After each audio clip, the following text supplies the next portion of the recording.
నమస్తే, welcome to ఆకాశం news బులెటిన్స్లోని updates చూద్దాం.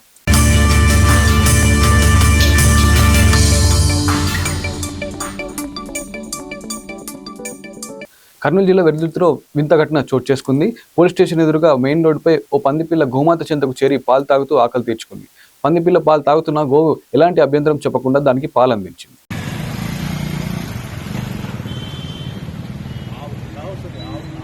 ఆవు కూడా వస్తుంది, రెండు వస్తున్నాయి.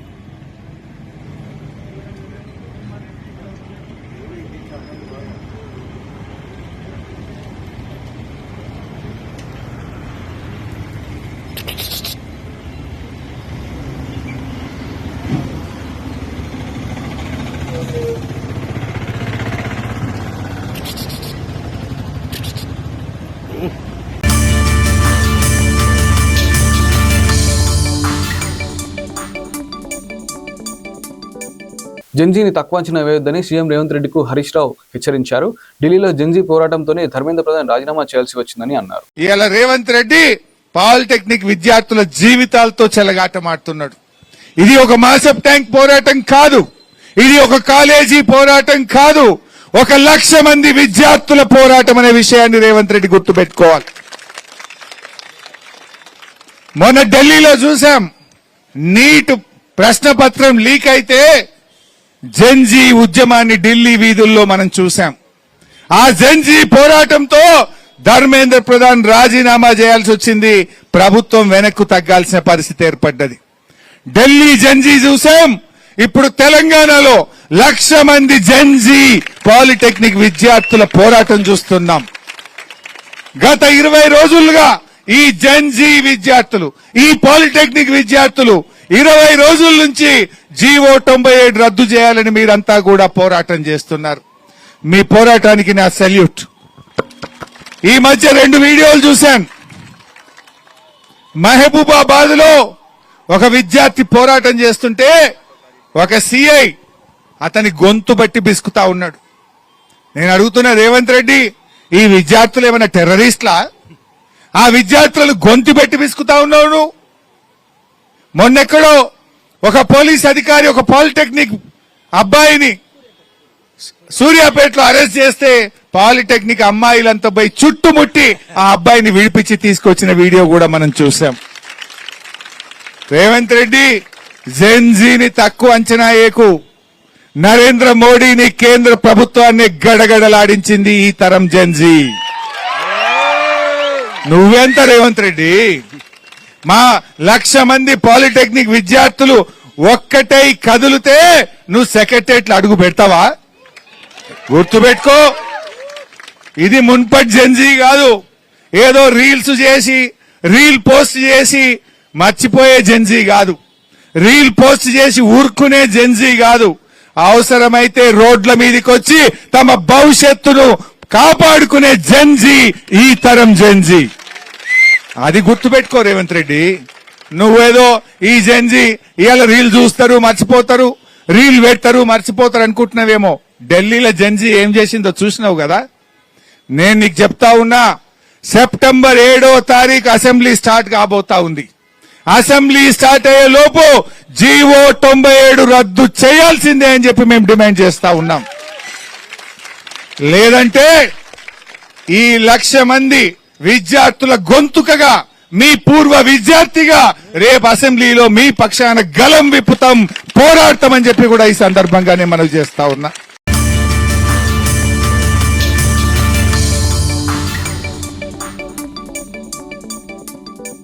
రాజమహేంద్రవరంలో మద్యం మత్తులో 3 మహిళలు 2 యువకులపై బీర్ సీసాతో దాడి చేశారు. సోమాలమ్మ గుడి వద్ద అర్ధరాత్రి విజయ్ దుర్గాప్రసాద్ పై తుమ్మలవకు చెందిన మహిళలు దాడికి పాల్పడ్డారు.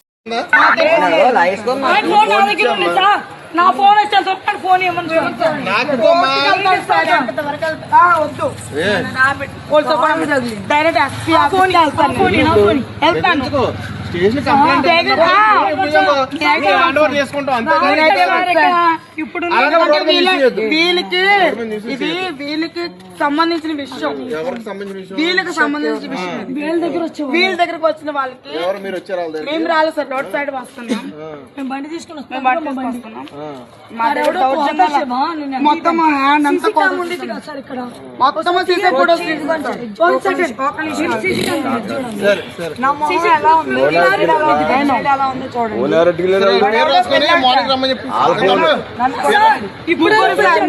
ముగ్గురు ఇప్పుడే రప్పించాలి.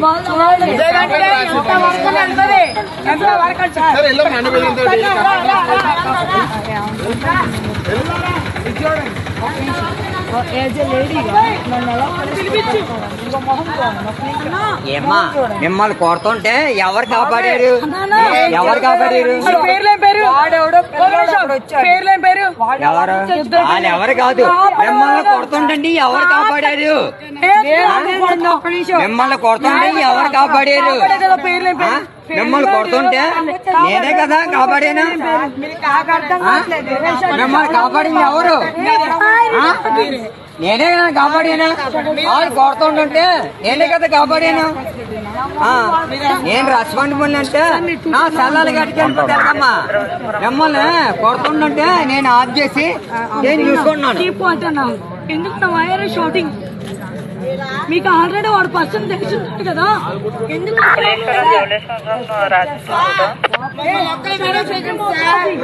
మమ్మల్ని ఒక్కలే వీడియోకి నేను పర్పస్ మీద వచ్చాను. వాళ్ళు కూడా తీయాలి సార్, వాళ్ళు కూడా తీయాలి. మొత్తం అమ్ముకున్నారు వీళ్ళు, మొత్తం అమ్ముకున్నారు. ఒక టెన్షన్ బ్యాచ్ రోడ్ మీద సైడ్ దింపొచ్చారు. నాకేం తెలుసు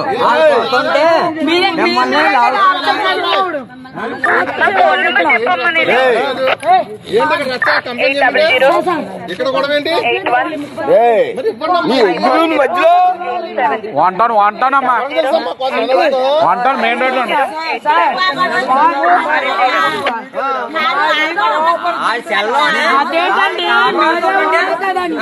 మిమ్మల్ని కాపాడుతుంటే నా సెల్ ఆగిస్తున్నావు నువ్వు. ఇది కాదు ఇది కాదు నిన్ను కాపాడుతుంటే నా సెల్ మీకు ఇస్తూ ఉన్నారు. దేనికి వాళ్ళు కొడుతుంటే ఎలా అవుతున్నా లేదా? కొడుతుంటే నేను మామూలుగా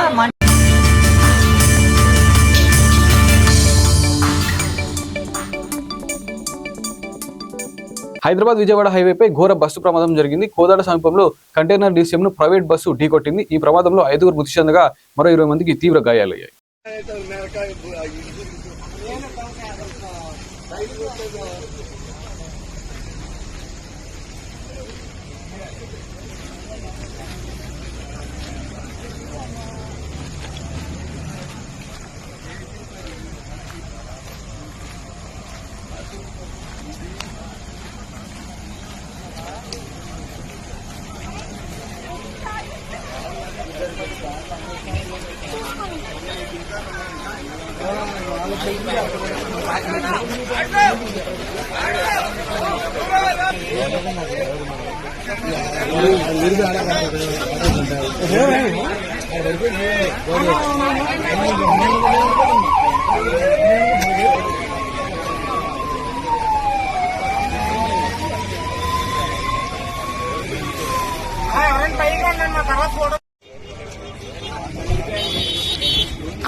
తమిళనాడు నుంచి ఆంధ్రప్రదేశ్కు పెట్టుబడులు వెళ్లిపోతున్నాయని ఒక పథకం ప్రకారం తప్పుడు ప్రచారం చేస్తున్నారని తమిళనాడు మంత్రి కీర్తన మండిపడ్డారు. இந்த மாதிரியான ஒரு பொய் உண்மைக்கு புறம்பான ஒரு இதை சொல்லணும். கடந்த ஓரிரு மாதங்களாக இங்குள்ள முதலீட்டாளர்கள் வேறு மாநிலங்களுக்கு வெளியேறி செல்வதாக ஒரு வதந்தி திட்டமிட்டு பரப்பப்படுகிறது. பல்லாயிரம் கோடி முதலீடு செய்யும் எந்த ஒரு நிறுவனம் ஓரிரு வாரங்களில் அல்லது ஓரிரு மாதங்களில் திடீர் முடிவெடுத்து தங்கள் ஆலைகளை இடம் மாற்றிக்கொள்ள மாட்டார்கள் என்பது அடிப்படை அறிவுள்ள அனைவருக்கும் தெரியும். அப்படி ஓரிரு நிறுவனங்கள் இடம் மாறுவது என்பது அவர்கள் 6 மாதம் அல்லது ஓராண்டுக்கு முன் எடுத்த முடிவு. அதற்கு சான்றாக அப்போலோ டயர் ஆந்திர பிரதேசத்தில் உள்ள ஸ்ரீ சிட்டியில் ஏற்கனவே உள்ள தனது நிலத்தில் இந்த திட்டத்தை அமைக்கிறது. பிப்ரவரி 2026 தனது திட்டத்தை அறிவித்துள்ளது, இந்த அரசு ஆட்சிக்கு வருவதற்கு முன்னர். ஆகவே இது எதுவும் புதிய விஷயம் அல்ல. ராயல் என்ஃபீல்ட் தமிழ்நாட்டில் ஏற்கனவே 4 ஆலைகளும் 1 R&D மையமும் நிறுவியுள்ளது. ஆந்திர பிரதேசத்தில் உள்ள திட்டம் இந்நிறுவனத்தின் 5வது திட்டமாகும். அக்டோபர் 2025 ஆண்டே இது தங்களின் முடிவாகும் என்று இந்நிறுவனம் தெரிவித்துள்ளது.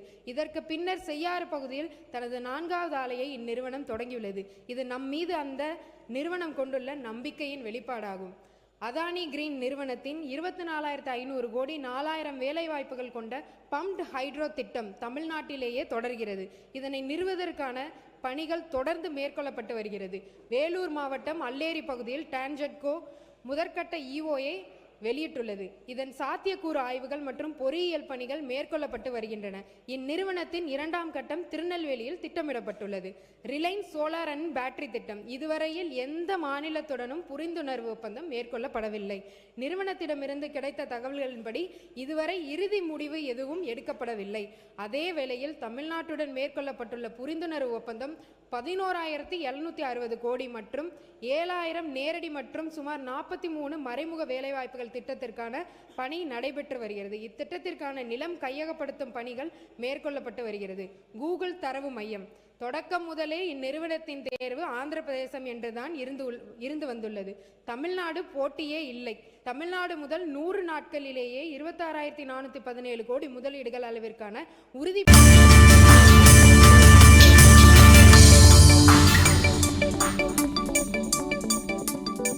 బీహార్లో విద్యార్థుల ఆందోళన ఉధృతంగా మారింది. పట్నాలో సీఎం నివాసం ముట్టడికి విద్యార్థులు యత్నించారు. బీహార్ పబ్లిక్ సర్వీస్ కమిషన్ పరీక్షను రద్దు చేయాలని డిమాండ్ చేశారు.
మంచిర్యాల డిపో బస్ కండక్టర్ ఆవేదనకు సంబంధించిన వీడియో సోషల్ మీడియాలో వైరల్గా మారింది.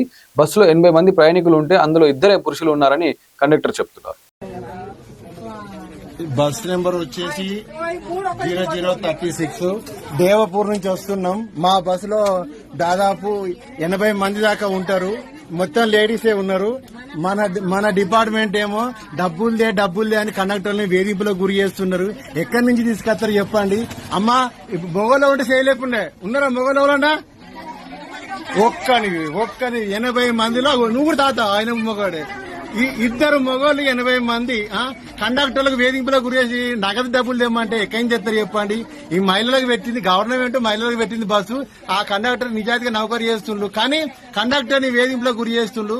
ఆఫీసర్లు కొంచెం అర్థం చేసుకొని కండక్టర్ కి ఇబ్బంది పెట్టకూడదు. మీరు ఇచ్చిందే పని చేస్తున్నాం మేము. ఇట్లు మీ శ్రేణి తిరుపతి.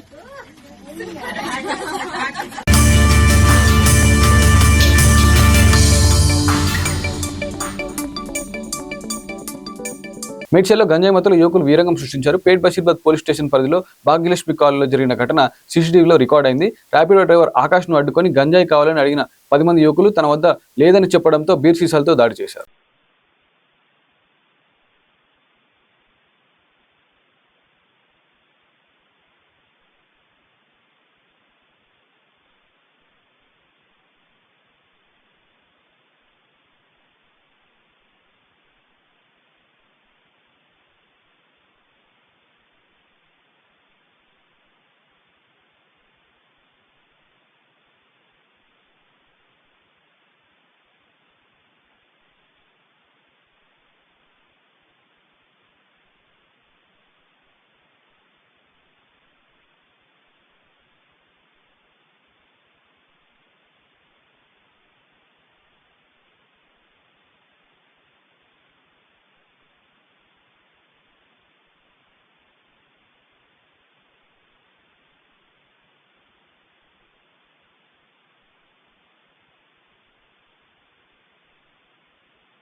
నల్గొండ ప్రభుత్వ ఆసుపత్రిలో నర్సింగ్ సిబ్బంది ఆందోళనకు దిగారు. సూపరింటెండెంట్ కార్యాలయం ఎదుట బైఠాయించి నిరసన తెలిపారు. ఆసుపత్రిలో కనీసం తాగునీరు, వాష్రూమ్ సదుపాయాలు కూడా లేవని ఆరోపించారు.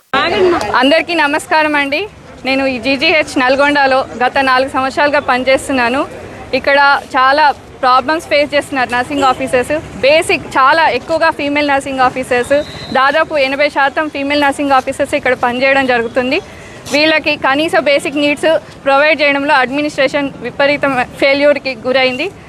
వాటర్ మెయిన్గా వాటర్ ప్రొవైడ్ చేయరు, వాష్రూమ్స్ ఉండవు, డ్రెస్ చేంజింగ్ రూమ్స్ ఉండవు, సెక్యూరిటీ ఉండదు, మిడ్ నైట్లోని శానిటేషన్ డిపార్ట్మెంట్ ప్రాపర్గా ఉండదు.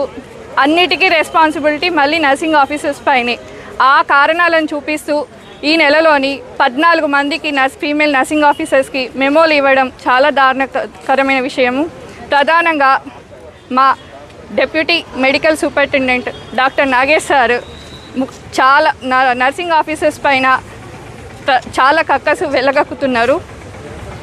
అన్నిటికీ ఒక సెక్యూరిటీ లోపం ఉంటే దానికి నర్సింగ్ ఆఫీసరే కారణం, పారిశుద్ధ్యం లోపం ఉంటే నర్సింగ్ ఆఫీసర్ కారణం.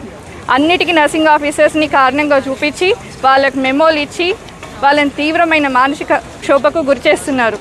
ఈ విధమైన వైఖరిని అతను మార్చుకోవాలని మేమందరం కోరుకుంటున్నాం. అయితే మహిళల పట్ల దురుసుగా మాట్లాడిన నర్సింగ్ డిపార్ట్మెంట్ అనే ఆరోపణలు చేస్తున్నారు. అవునండి, అన్పార్లమెంటరీ లాంగ్వేజ్, వే అని పదాలు, ఇంకా బలిచింది, ఇలాంటి పదాలు మాకు చెప్తారు. పేషెంట్స్తో ప్రేమగా ఉండండి. మరి ఎంప్లాయీస్తో ఎందుకండి ప్రేమగా ఉండరు? వాళ్ళు ఎంప్లాయీస్ కనిపించట్లేదా కళ్ళకి? బలిచింది ఇవన్నీ మాటలు మాట్లాడొచ్చా అండి ఒక అమ్మాయిలతోని, ఆడవాళ్ళతోని? Deputy medical superintendent Nagesh sir. చెప్పామండి, ఎక్కడ చెప్పుకుంటారో చెప్పుకోండి అన్నట్టు ఉంది వాళ్ళ వైఖరి. అందుకే ఇవాళ మేమందరం బయటికి రావాల్సి వచ్చింది. 4 సంవత్సరాల నుండి చూస్తూనే ఉన్నాము, వేగుతూనే ఉన్నాము, ఇవాళ బయటికి రావాల్సి వచ్చింది. We want justice. We want justice. We want justice. We want justice. We want justice. We want justice. We want justice. We want justice. We want justice. Down, down. Down, down. Hello.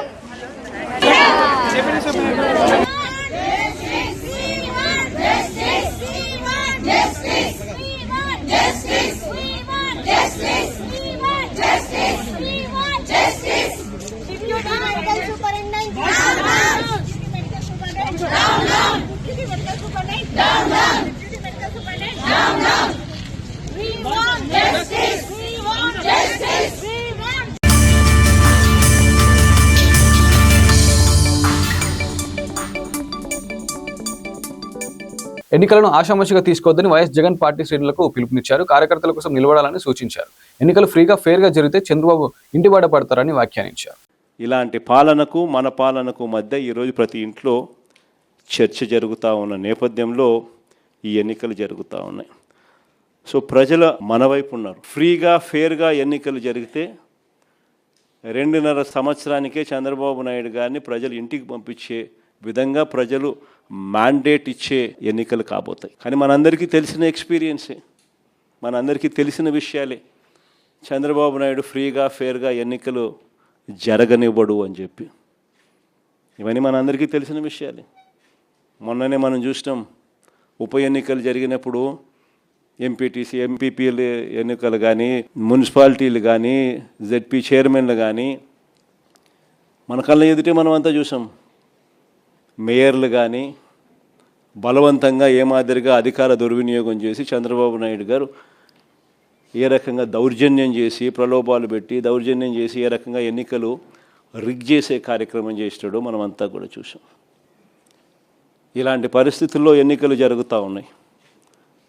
అందుకనే ఇక్కడ ఎన్నికల విషయంలో జాగ్రత్తలు తీసుకోవాల్సిన అవసరం చాలా ఉంది. ఎన్నికల్లో ప్రతి ఒక్కళ్ళం కూడా ఆషామాషిగా తీసుకోవాల్సిన ఎన్నిక కానే కావు.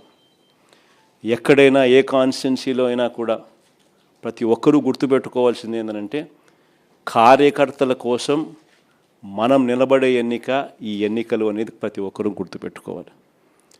గెలుపు ఓటమి పక్కన పెట్టేసేద్దాం. చంద్రబాబు నాయుడు గారు దౌర్జన్యాలు ఏం చేస్తాడో, ఎలా చేస్తాడో, ఏం చేస్తాడో, ఏ మేరకు చేస్తాడో వేరే విషయం. కానీ ఆ కార్యకర్తకు దౌర్జన్యం చేసిన మా నాయకుడు మాకు తోడుగా ఉన్నాడు అన్న భరోసా ఆ కార్యకర్త కలగాల. నన్ను ఓడించడం కోసం, ఒక చిన్న కార్యకర్తలైన నన్ను ఓడించడం కోసం చంద్రబాబు నాయుడు గారు ఇంత అధికార దుర్వినియోగం చేసినా కూడా మా నాయకుడు నాతోనే ఉన్నాడు అన్న భరోసా మీలో ప్రతి ఒక్కరూ కూడా ప్రతి కార్యకర్తకు కలిగించాల్సిన ఎన్నిక ఈ ఎన్నిక అనేది గుర్తుపెట్టుకోండి.